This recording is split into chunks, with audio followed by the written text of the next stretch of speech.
Ababyeyi banje bagize ikibazo cy'uburwayi, mama yitabye Imana abyara, papa nawe arapfa nyine nk'abandi bose, ariko akenshi simba nshaka kubivuga, ntabwo mba nshaka kubivuga kuko ni ibintu byanushije nyine, byankoze ahantu bituma no kugeza n'uyu munota nyine mba meze nk'uhungabana mukono. Gusa ubuzima nabayeho nkimara kumenya ko ababyeyi banjye bapfuye, nubwo tutabanaga, umuntu namenye ko yapfuye nkagira shoke nyine ni mama wanjye nyine. We numvaga ko igihe kizagera tukabana, najyaga nicara nkavuga ni iyaba Imana iza kumfasha byibuze nkagira mama. Gukina filime rero nicaye mu rugo bijya binsetsa iyo mbitekerejeho. Nicaye mu rugo njya kuri Instagram, mu gihe nari umushomeri, nari umushomeri umwe mubi, hahandi natekereza mwese future yanjye ni iyihe, ese amaherezo yanjye azaba yahe, nzajya mpora nicaye gusa ibintu nk'ibyo. Ndi kuri Instagram ngiye kubona mbona account ya Irunga, nandikiye abantu 3 kuri Instagram, nandikiye Muzehe Kennedy, nandikira Irunga, nandikira n'undi muntu wakoraga ibintu by'imikino wagira ngo ni ya Jackie Chan. Bandikiye muri abo bantu bose ko ari 3, umuntu washoboye kunsubiza n'umwe, Irunga, ngira ngo nanamushimire. Irunga yaransubije, ndavuga umustar aransubije. Nari nicaye muri salo mbwira abantu twegeranye, ndabwira umustar aransubije. Ubwo nyine tuba tuvugije induru, tureba message, mbona arambwiye ngo ma nimero yawe niba wumva bikurimo nkurangire. Ndayimuha, ndavuga napfu wabona ari bya bindi by'abastari, buri agiye kuvuga ati buriya n'umuntu anyeneye ubufasha, ariko siko byagenze.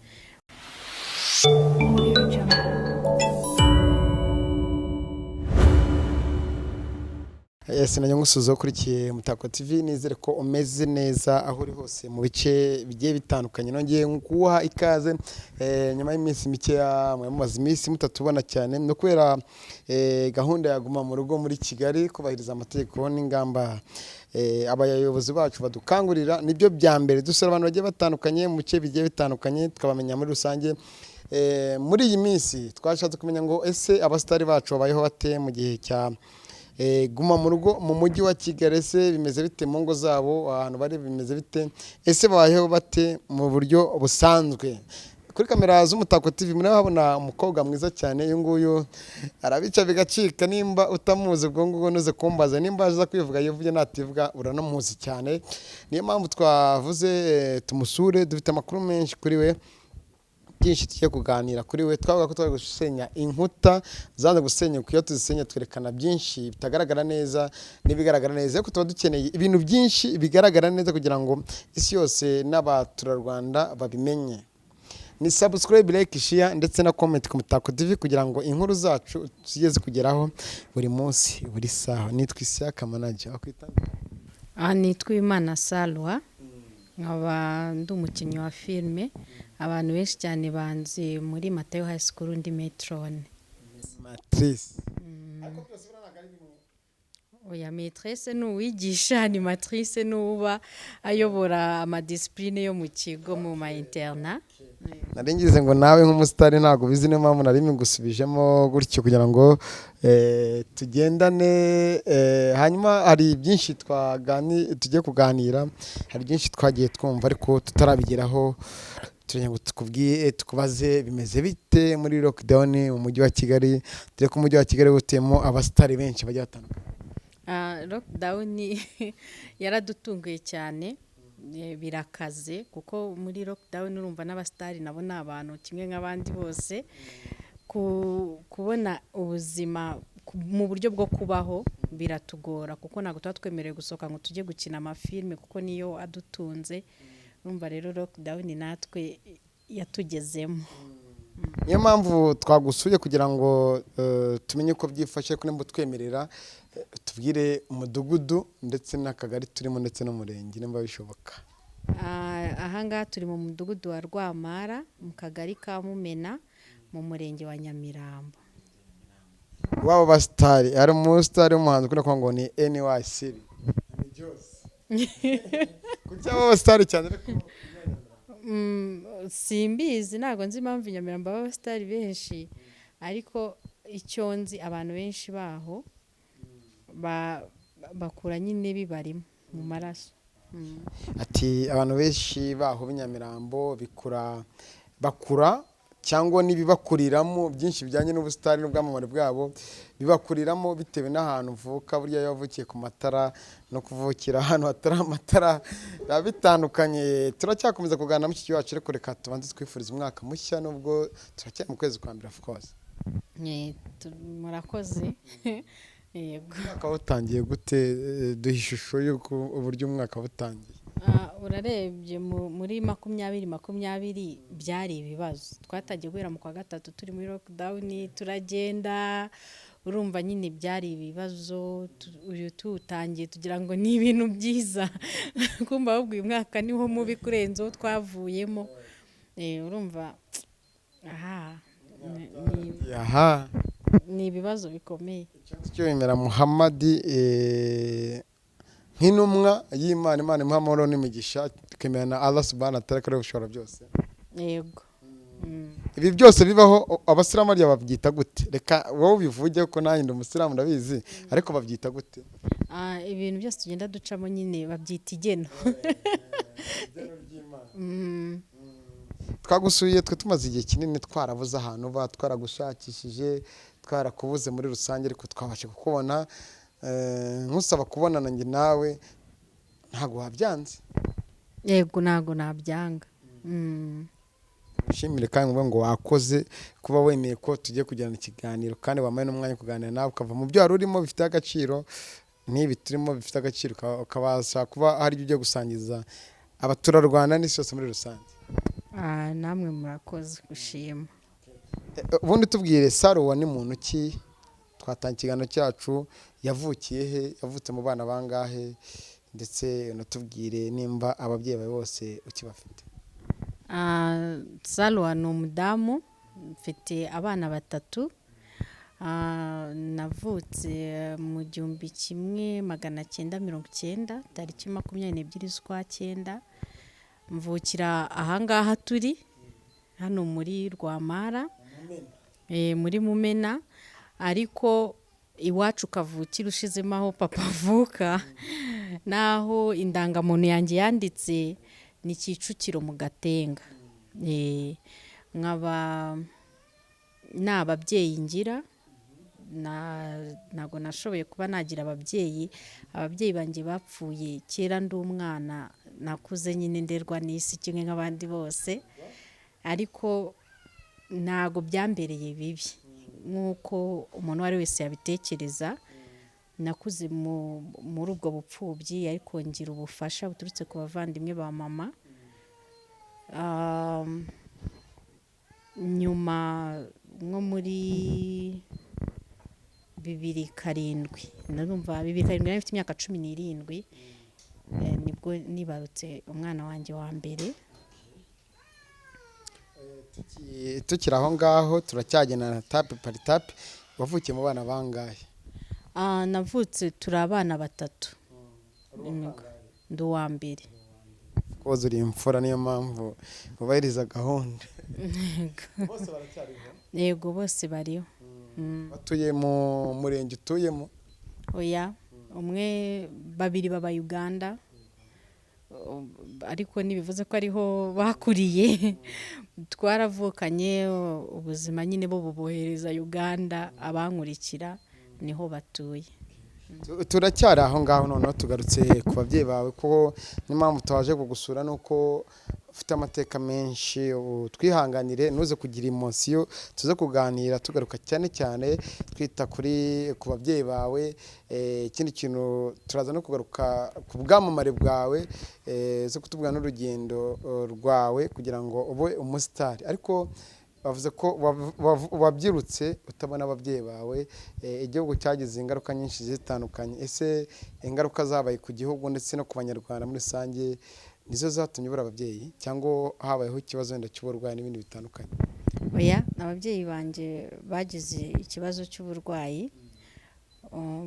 Mama yitabye Imana abyara, papa nawe arapfa nyine nk'abandi bose, ariko akenshi simba nshaka kubivuga, ntabwo mba nshaka kubivuga kuko ni ibintu byanushije nyine, byankoze ahantu bituma no kugeza n'uyu munota nyine mba meze nk'uhungabana mukono. Ubwo nyine ababyeyi banjye nyine bapfuye bishwe n'uburwayi. uraza kwihangana kujya kubigusaba.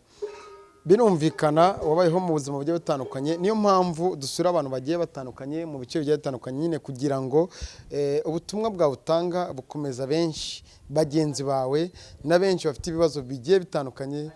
N'umuntu iyo abonye ikiganiro ukoze hari byinshi akwigiraho, ariyo mpamvu tuza kuganira nk'abantu nk'amwe kugira ngo bumve aho mwavuye n'aho mugeze, kubera ko kagahinda ya ntimba wihereranye mu mutima wawe kuri ubu ngubu ntabwo ariko bimeze.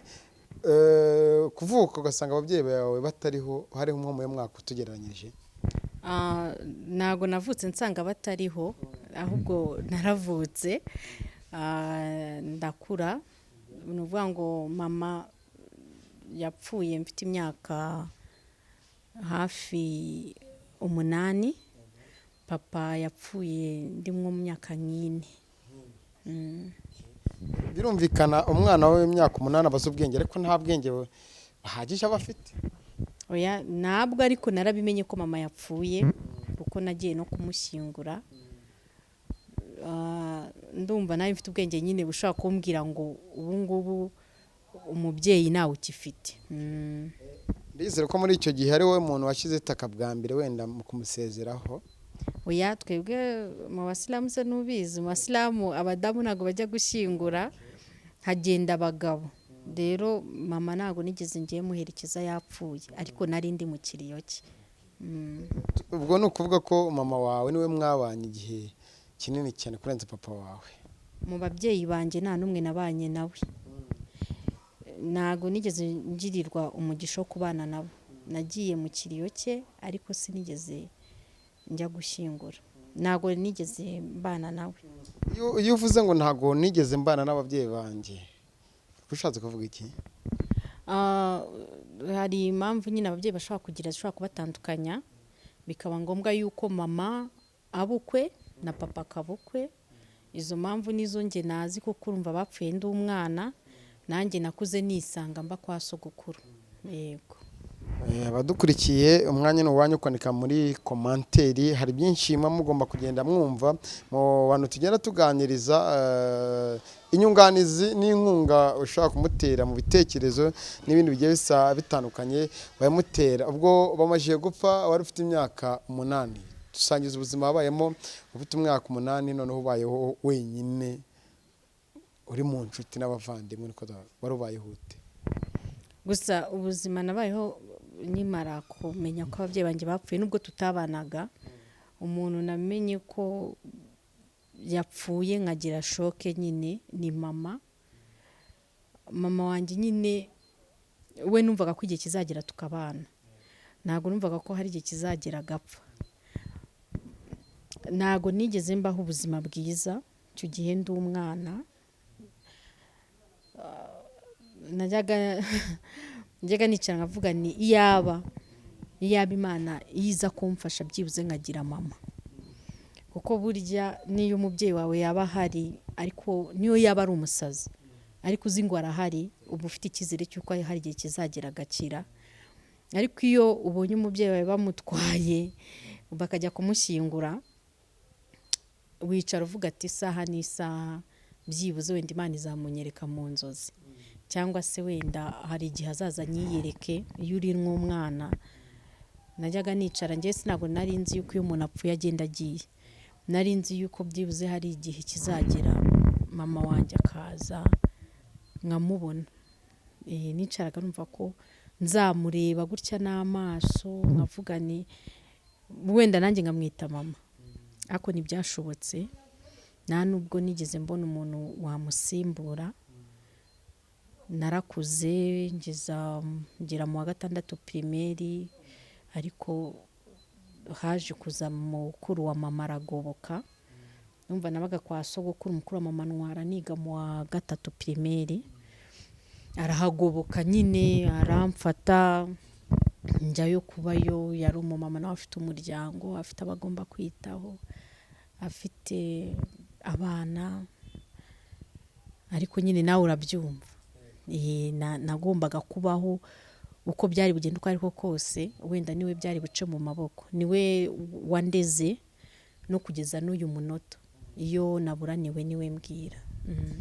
niyo mpamvu avuga ngo twigirire icyizere cyo kubaho ntiduheranwe n'agahinda, kandi kubaho tuzabaho kubera Imana kandi tuzabaho.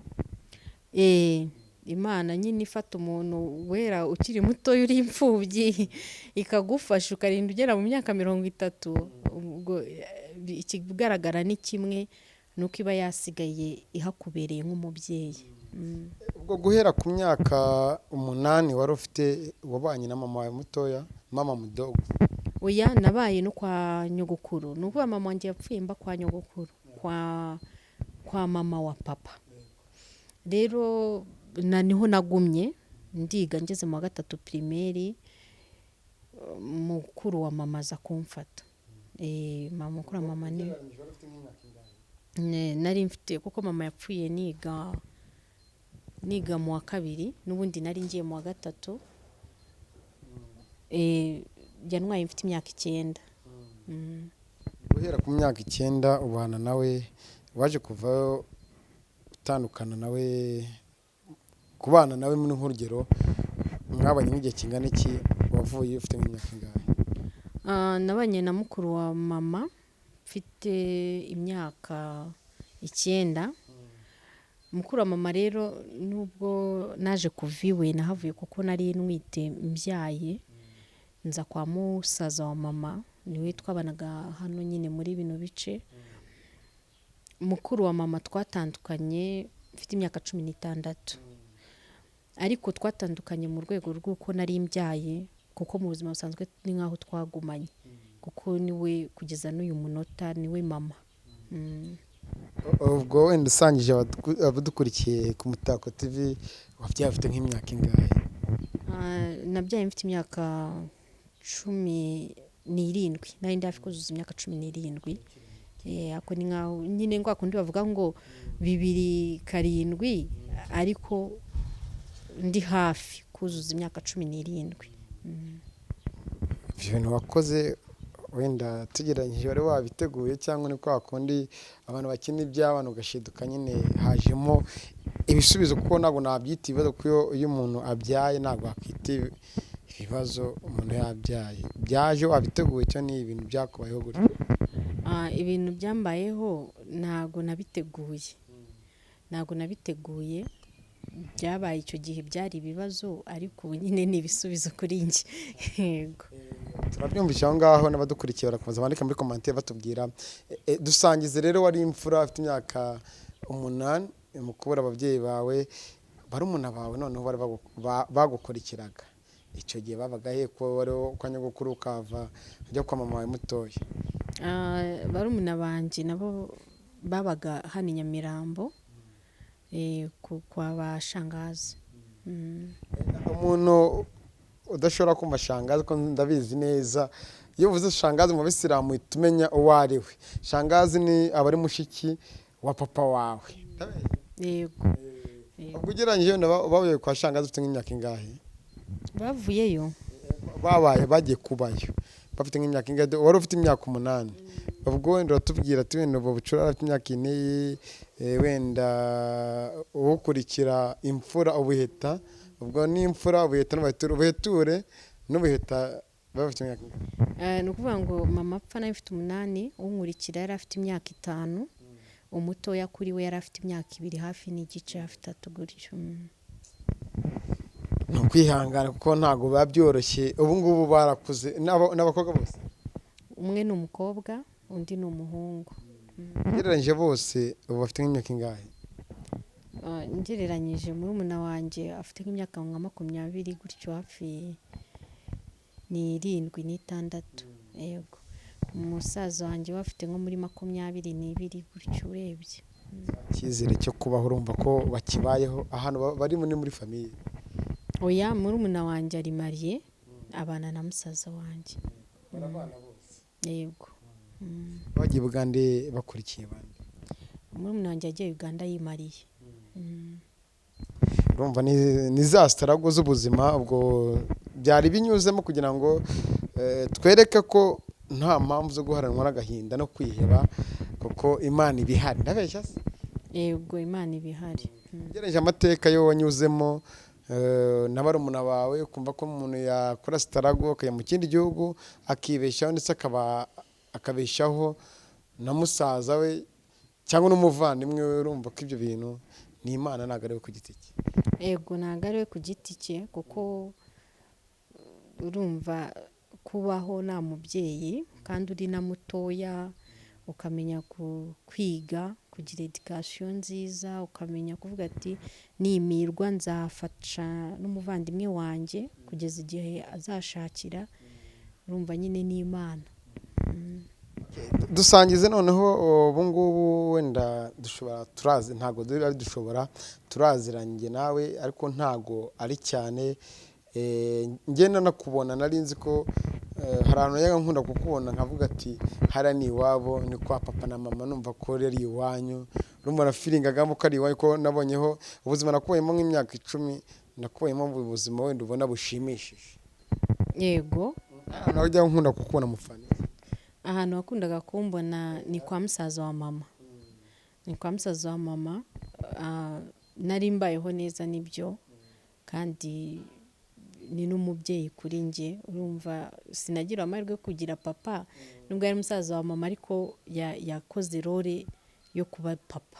Yego, turacyahera wenda aho watangiye nawe wakomereje n'ibyakubayeho birumvikanamo barabyumva. Noneho dukomeze, washatse warabyaye ufite abana 3, abo bana 3 baratubwiye nimba bana na papa wabo cyangwa nimba mutabana, nimba wumva bishoboka ko waza kudusangiza impamvu mutabana nabyo nta kibazo, nimba wumva kubitubwira nta kibazo bitubwire, nimba wumva nabwo ari ikibazo kwifata n'umwanya wawe. Timo turaganiriza abantu dukurikiye tuba ubuhamya kuko hano hanze twese ni ishuri, niyo mpamvu zino mbuga ziye zitandukanye zaje ari nk'ishuri, buri wese avoma mu bwenge n'ibitekerezo n'umunezero. Nibyo, nimara kubyara nyuma naje kwimariya, nshakana n'umugabo muri 2012. Nari mfite imyaka 22, nshakana n'umugabo turabyarana abana 2, umuhungu n'umukobwa. Hari impamvu zaje kuba, ntago watangaza ngo ugeze aho wimena inda, ariko haje kubaho impamvu zo kutumvikana kuri kote zombi, ari yanjye ari niye, rero biba ngombwa ko dufata umwanzuro wo gutandukana. Uri umuntu uba mu nzu nziza, uba n'ahantu heza, nawe harebesha ijisho, ntabwo yakunyuzamo ijisho, yarebesha ijisho ntiyakunyuzamo n'ijisho, ahubwo akaba turi muntu abayeho neza, utuye no mu gace k'abasitari n'ahantu heza cyane cyane ku muhanda. Ntabwo dushaka kurangira abantu aho ariho, ushakanye neza andika muri komanteri, sigamo nomero ye uzamubwira ubuzima ubayemo. Noneho tutaragira ahantu nshaka ko tuza kugwamo neza, amafaranga yo kwishyura iriya nzu urayabona, ese ni yawe ku giti cyawe, se ibyo gutunga abana bawe uko ari 3 no kwishyura amashuri mbese bite? Urabona nk'uko natangiye mbikubwira, mfite mukuru wa mama, urumva yarungwaniye ishyaka guhera ndi muto, ndi imfubyi, yandwanaho kugeza na n'ubu. Aribyo nakubwiraga ngo kugeza na n'ubu niwe ukinyoboye, niwe nyiri mu maboko ye. Inzu mbamo irishyurwa, ibyo byose ni mukuru wa mama mbikesha. Minervale z'abana zirishyurwa, nabyo ni mukuru wa mama mbikesha. Urebye gukina filime binyinjiriza amafaranga yo gukoresha, nyine yo gukora ibintu biri bizwe mu rugo, ntabwo bivuze ko nakinjiza amafaranga arenze ku buryo nakuramo ibihumbi 100 byo kwishyura inzu, ayo kwishyurira abana ishuri, ntabwo byashoboka. Reka twigirire hanze naragira wenda ku nsanganyamatsiko ushobora kuba muri njyanama wenda z'ubuyobozi naho ubamo, nimba ntabeshye wenda wadusangiza badukurikiye. Ntabwo ubeshye kuko ndi muri nuze ya RPF Inkotanyi. Ni ukuvuga ngo nyine mu kagari n'ubise ukuntu bagenda batora. Yego, hano rero naho ndi mu buyobozi mu bintu bijyanye n'umuryango wa RPF Inkotanyi. Urumva ko ni cya cyizere kuko ntaho duhagaze ubu n'ibyo turimo tubikesha umusingi umwe, demokarasi n'amajyambere, ariryo RPF Inkotanyi. Tunabashimire cyane ko hari byinshi bakoze, nawe n'ibi byose ugenda ugeramo ndizera ko no muryango ari we ukomeje kudusapotinga, ariyo mpamvu turi mu mahoro no mu bumwe no mu bwiyunge cyane. Nkagira n'inama n'abantu kuzahuzamo. Twajya noneho tubwire, wisanze muri filime ute? Ahangaho turahageze. Wisanze muri filime ute? Wasigiyemo ute? Ubuzima wanyuzemo mu buryo butandukanye bwari bugoye, wabyisanzemo ute kugira ngo ube umukinnyi wa filimi n'aya masaha uba warabaye icyamamare ahantu hose n'imbuga zose zigiye zitandukanye ubashe kuba uzirimo? Gukina filime rero nicaye mu rugo bijya binsetsa iyo mbitekerejeho. Nicaye mu rugo njya kuri Instagram mu gihe nari umushomeri, umva nari umushomeri umwe mubi, hahandi natekereza mwese future yanjye ni iyihe, ese amaherezo yanjye azaba yahe, nzajya mura nicaye gusa ibintu nk'ibyo. Ndi kuri Instagram ngiye kubona mbona account ya Irunga, nandikiye abantu 3 kuri Instagram.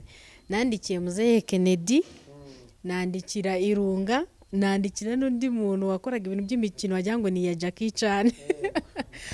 Bandikiye muri abo bantu bose ko ari 3, umuntu washoboye kunsubiza n'umwe, Irunga. Ngira ngo nanamushimire. Irunga afite umutima wa kimuntu, afasha umuntu na nyungu zindi zibyihisha inyuma. Irunga yaransubije, ndavuga umustar aransubije. Nari nicaye muri salo mbwira abantu twegeranye, ndabwira umustar aransubije. Ubwo nyine tuba tuvugije induru, tureba message, mbona arambwiye ngo ma nimero yawe niba wumva bikurimo nkurangire. Ndayimuha, ndavuga napfu wabona ari bya bindi by'abastari, uri agiye kuvuga ati buriya n'umuntu anyeneye ubufasha, ariko siko byagenze. Uko nge nabitekereje siko byahise bigenda. Nagiye kubona mbona umusaza aranyandikiye kuri WhatsApp ati urashaka gukina, ndabishaka. Ahita ndangira direct, numva nta n'iminota 2 irashira abarandangiye ngo ugende Kagugu ngo kwa Smith, ngo afite Smith uramuzi Smith, ngo afite ngo filime ngo yitwa Ibiguruka, ngo ugende ujye gukinayo. Amana nimero mbahamagaye koko numva baranyitabye, ambwira ati ngwino ukine. N'ubwa mbere nari ngiye impande ya kamera, ndagenda njyayo njya gukina. Nyina ndi mushiki wa Kanyombye, ewana Smith arambwira ati wanabikoze rwose, ahubwo komerezaho. Urumva nyine nuko nguko nahise nkomeza muri sinema. Aho ngeze hose bakambwira urabizi nzamukane.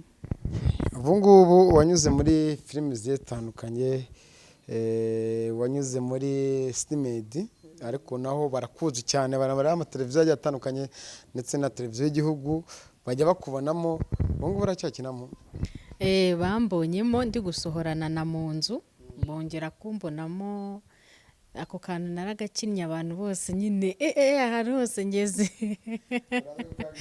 Ako kantu nakinnye abantu bose, ni ukuvuga ngo abantu bose nagiye kubona mbona telefone iri guhamagara ama message wiki ngo bambonye ndi gusohorana na mu nzu. Ako kantu nagakinnye iminota mike cyane, ariko urebye niho nanjye narayikarebye nyuma, ariko nyuma byaciye kuri televiziyo Rwanda ariko sinabibona, abantu bakanyandikira. Ariko nyuma naje kwicara ahantu hamwe njya kuri Zacu TV.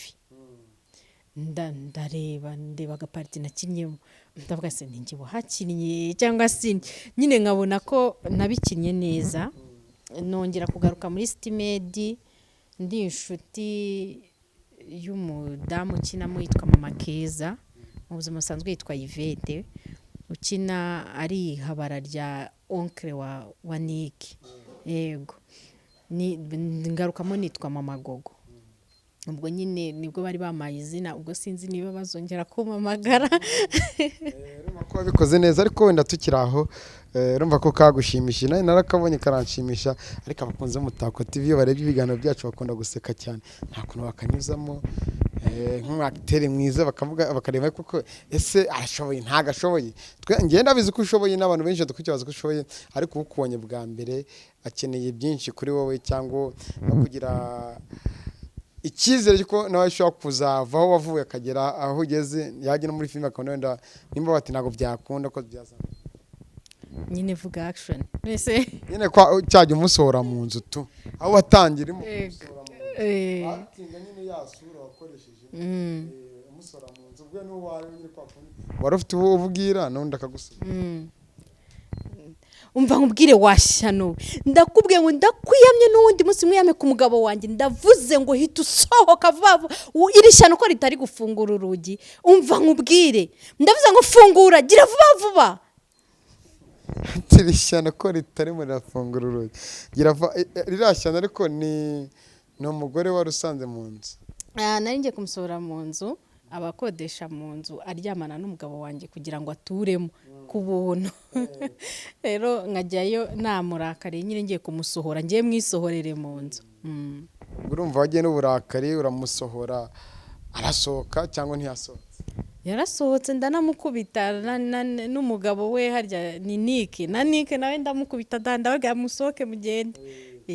Biriya bintu hano hanze kuri wowe nabibaho cyangwa ntabibaho?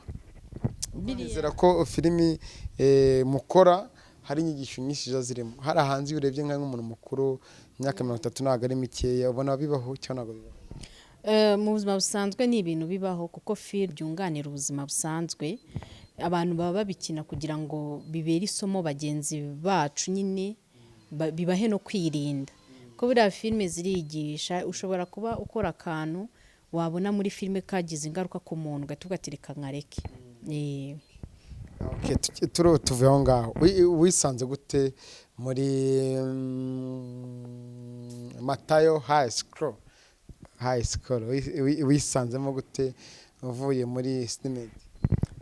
Stimedi ntabwo ariho nabanje muri Matayo High School.